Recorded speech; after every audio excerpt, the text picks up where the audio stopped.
Welcome to today's deep dive. We are jumping into a really fascinating set of source materials today, all about the mechanics of language acquisition.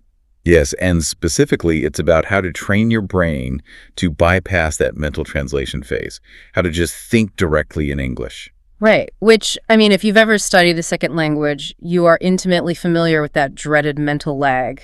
It's tough. Oh, it's universal. Everyone hits that exact wall. I remember trying to order just a simple espresso in Paris a few years ago. I spent literally 3 entire blocks mentally diagramming the French sentence. I can picture it. Yeah, agonizing over the verb conjugation. And by the time I actually reached the register, the barista asked me a question I hadn't rehearsed. And only guess, your brain completely froze. Completely. Total panic. I just pointed at the menu and nodded. It's such a frustrating experience when your cognitive processing speed it cannot keep up with the real-time demands of a conversation. Well, that mental lag is actually a symptom of a highly inefficient cognitive process.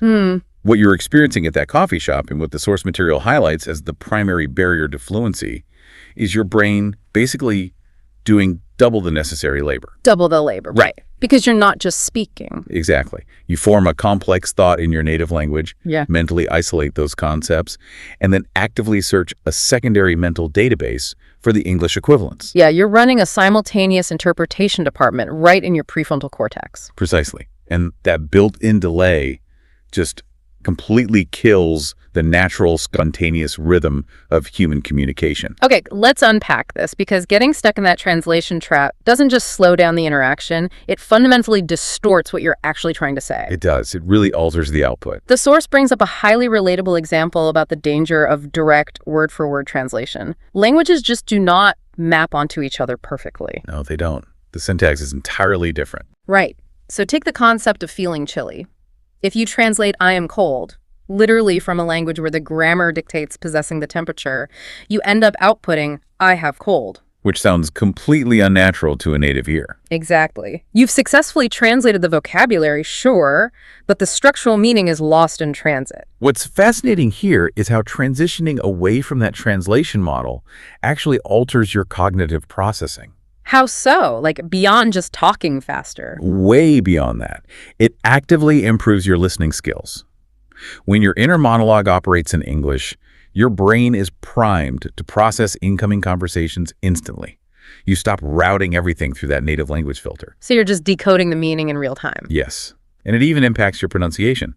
By internalizing the language, you start hearing the native sounds, the cadence, the stress patterns in your head before you even open your mouth. That makes a lot of sense. And that idea of mental rehearsal really ties into the 4 big roadblocks the source identifies, the things that are actively preventing fluency. Right, the barriers keeping learners stuck. The first one they use a brilliant analogy for. They call it the training wheels phenomenon. Ah, yeah. Relying too much on translation. Exactly. It's like riding a bike with training wheels forever. It keeps you upright in the very beginning, but if you never take them off, you never actually learn how to balance on your own. And that structural dependency leads right into the second roadblock, which is the grammar trap. Overthinking every single rule. Right. It's a classic cognitive overload scenario. You try to build a sentence, but you're simultaneously running it through this rigorous, conscious filter of every grammatical rule you've ever studied. Which is just intellectually exhausting. It freezes you up. The reality is that native speakers make grammar mistakes all the time. They operate on feeling and implicit knowledge, not strict rule checking. By aiming for absolute perfection, you sacrifice the actual connection of the conversation. And that demand for perfection stems from the third roadblock, the fear of making mistakes. A huge psychological barrier for so many people. Totally. When you're terrified of sounding foolish, your brain basically registers that social anxiety as a threat. Fluency comes from practice, not perfection. You have to give your brain the chance to make an error so it can recalibrate. But that recalibration needs the right environment, which brings us to the 4th roadblock, the lack of immersion. Right, keeping the language compartmentalized. Exactly. If English only exists for you inside a classroom or a textbook, your brain will always default to your native language in daily life. The brain is efficient. It won't maintain a second language if your environment doesn't signal that it's necessary. Here's where it gets really interesting, because the source material doesn't just diagnose these problems, it gives us a practical step-by-step roadmap to actually fix them. A very clear sequence of strategies you can start using right away. Yeah, so step 1 and 2 are all about naming and narrating. You just start small. You look around your room and physically name objects in English. Bed, window, lamp. You're building a direct association with the physical object, bypassing the native word entirely. Right. And then you build on that by narrating simple actions. I am drinking coffee from my cup. Or taking it a step further and talking to yourself as you get ready. I'm putting on my shoes. The beauty of this step is the environment it creates. There's zero pressure. Because no one else is listening. Exactly. You're just internally narrating. No one is evaluating your syntax or judging your accent. It's a completely safe space for your brain to experiment. Now, step 3 is where I had a massive aha moment. It's the dictionary switch. The source says you have to drop the bilingual translation dictionaries and switch to an English to English dictionary. If we connect this to the bigger picture, this is a profound shift. When you use a bilingual dictionary, you keep telling your brain that an English word only has meaning because it links back to your native language. You're relying on the crutch. Yes. But when you look up a word like excited in an English dictionary, it doesn't just give you a direct translation, it gives you a concept, feeling very happy and eager. Which forces your brain to connect concepts purely within English. Exactly. You naturally expand your vocabulary without that native language crutch getting in the way. That leads into steps 4, 5, and 6, which are all about simplifying and internalizing. And the simplifying part is huge. You have to avoid complex thoughts at first. People always try to translate these incredibly nuanced adult thoughts. Right. They try to think, I should go to the store because I need to buy some vegetables for dinner. And the working memory just crashes. It's too much. The source says, stick to the basics. Just think, I need vegetables. Strip it down. Once that basic structure becomes automatic, the complexity will naturally follow. And that helps you cultivate that inner voice, which is the next step. Creating that internal dialogue, asking yourself, what should I do first? Purely in English. Right. And you support that inner voice with the final step, which is immersion. Surrounding yourself with English media, podcasts, music, shows. It gives your subconscious the raw materials it needs. So what does this all mean for your actual daily routine? How do you apply this? Well, the source breaks down some very specific daily exercises. Yeah, the first one is bookending the day. You wake up and plan your morning in English. Today is Monday, I have a meeting. And then in the evening, you review, what did I do today?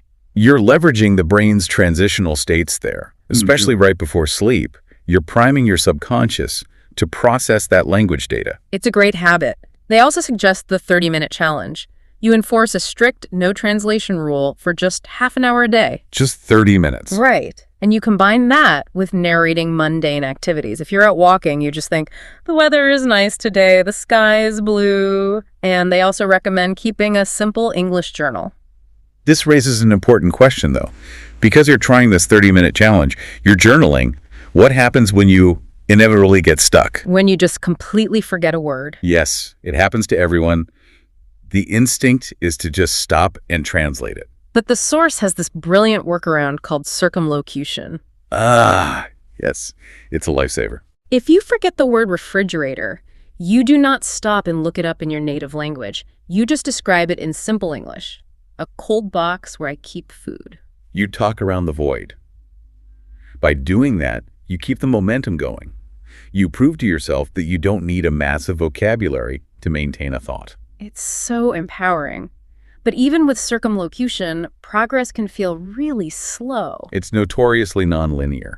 You will hit plateaus where it feels like you aren't improving at all. Which is why the source is so insistent on tracking your progress. You use that journal or you keep voice recordings of yourself over the weeks.